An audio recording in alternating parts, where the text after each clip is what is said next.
now going to explore with you who Aphra Behn was. Well, she was a 17th century writer and spy, that much I can tell you, credited by Virginia Woolf as earning women the right to speak their minds. So I salute her for one. She'll be honoured with a new statue in her home city of Canterbury. Artists are now being invited by local charity A is for Aphra to suggest an image which would do her credit and inspire others. Our reporter Jo Behn met up with Charlotte Cornell to find out more. She is born in 1640, baptised at Harbledown, to parents who really are financially struggling at the time. What we know about her is complicated. She went out to throw people off the scent of her own personal history because she was working class, born to a barber and a wet nurse. The life of a Canterbury girl was you'd learn your trade at 14, helping out with something else, and then you would marry, and you would help your husband in his trade. And anything you made helping him would be his. But Aphra became educated and multilingual, a skill she would use to spy and to write. Now, at that time, at least a quarter of Canterbury's population are French. It's a major point of refugee hosting for the Huguenots who are escaping persecution in northern France and Germany, and Canterbury has a huge population that is French-speaking. You would have walked up and down Canterbury High Street and heard French all the time. Or her mum was a wet nurse to a much richer family locally. Did she have access to a library? And maybe out of charity and grace and favour was allowed to attend some tutoring? I think she had to have access to books. She may have submitted early writings to London theatres, where she came across the Spymaster General who worked for Charles II.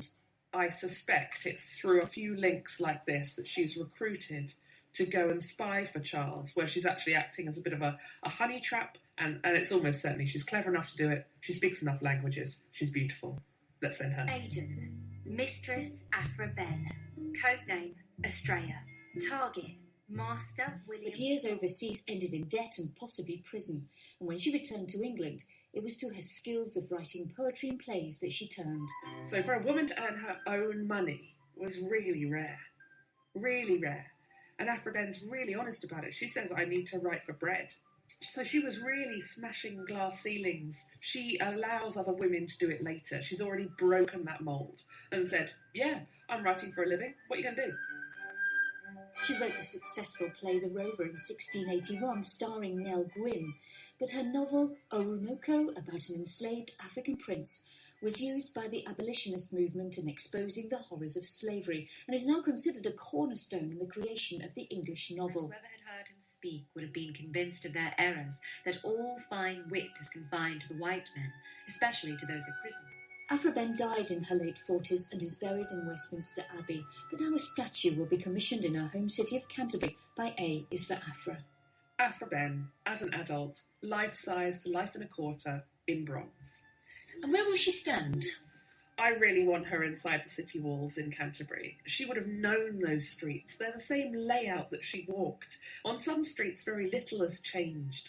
And what do you want people to get from seeing her standing there? I think the point of statues existing is to look at them and go, wow, they did really well and they came from here. Maybe I could, or maybe I would, or maybe my daughter might. I think they're a springboard for you to take yourself or other people in different directions if that statue is creative enough, good enough, well placed, well thought, well considered, and of a good person who's long overdue celebrating.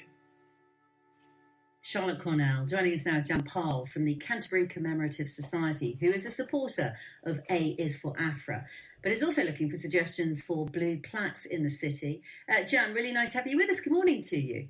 Hello, good morning. What sort of statue do you think would be appropriate to remember, to commemorate this unusual life, and a life where lots of it is still a bit mysterious?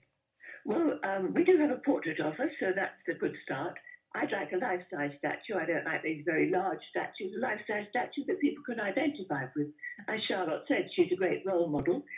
She was the first woman to make her living out of writing plays. She wrote more than 20, and as Charlotte said, she was pretty important because I think it was the first play in which a slave was the main character, was the one she wrote. So I think she's a great model for us now. Do you think many people in Canterbury know who she is? No, absolutely not, because we've been